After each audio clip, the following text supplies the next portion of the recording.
Donc, nous poursuivons maintenant avec l'exercice numéro 3 qui porte toujours sur les champs et interactions magnétiques. Donc, je vais lire. Au cours d'une expérience de sciences physiques, votre procès dispose d'une aiguille aimantée au centre haut d'un solénoïde. En absence de courant, la direction du champ est perpendiculaire à l'axe du solénoïde. Mais quand le procès fait passer un courant dans l'espire, l'aiguille dévie de 30 degrés. Le procès vous demande d'exploiter les données. On a donné la valeur du champ magnétique terrestre qui est B0 égale à D 10-5 Tesla. Et l'angle, on sait que l'angle vaut 30 degrés. Première question, nommez le champ à l'intérieur de la bobine à l'absence d'un courant électrique. Question numéro 2. Justifiez la déviation de l'aiguille aimantée lorsqu'il est parcouru par un courant. Question numéro 3. Représentez au point O le champ magnétique lorsqu'il est parcouru par un courant I.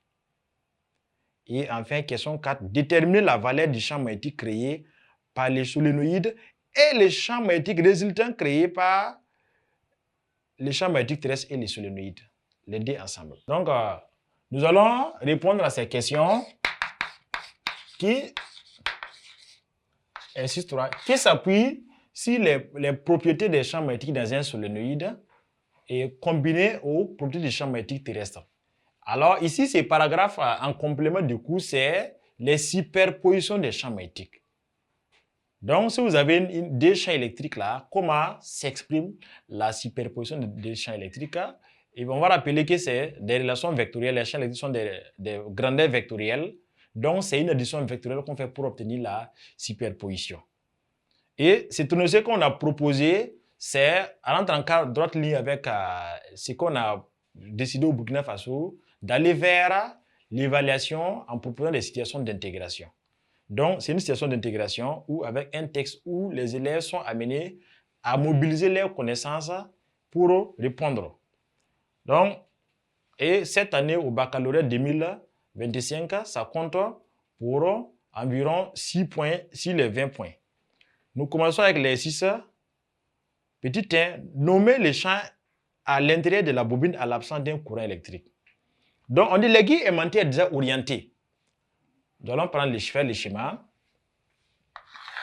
Donc, si la bobine solénoïde est simplifiée sur cette forme-là, on dit au départ, l'aiguille aimantée est orientée sous cet angle-là. Voici sa position au départ.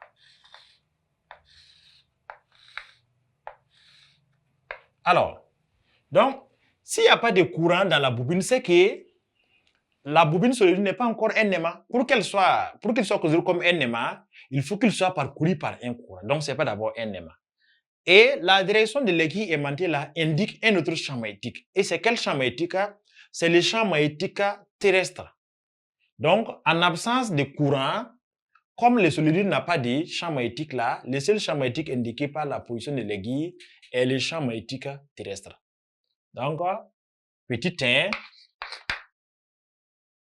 le champ magnétique à l'intérieur de la bobine est évidemment le champ magnétique terrestre. Le champ magnétique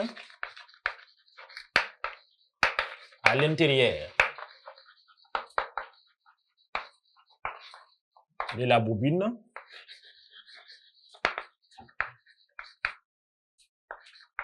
est le champ magnétique terrestre.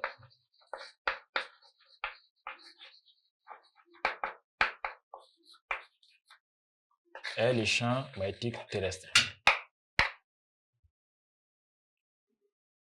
Donc, c'est tout pour la première question. Nous passons à la question D. Question D.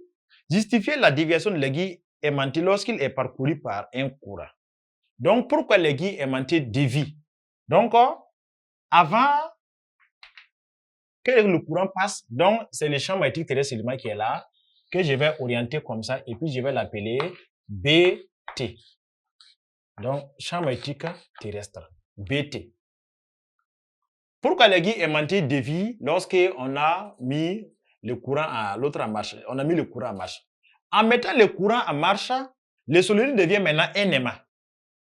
Il devient un aimant, donc ça veut dire que lui aussi crée un champ magnétique. Et lui, son champ magnétique là, lui aussi, il va prendre une autre orientation.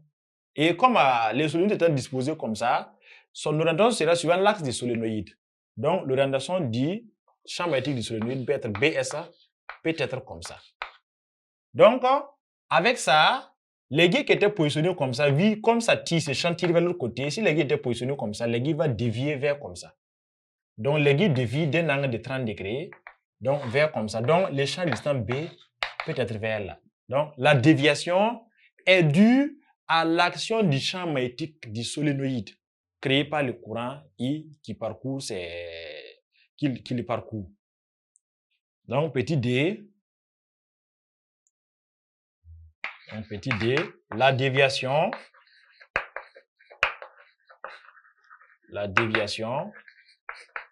est due au champ magnétique terrestre. Le champ magnétique du solénoïde plutôt, au champ magnétique du solénoïde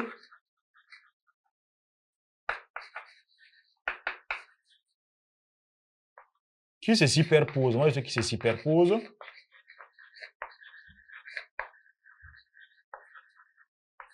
au champ magnétique terrestre.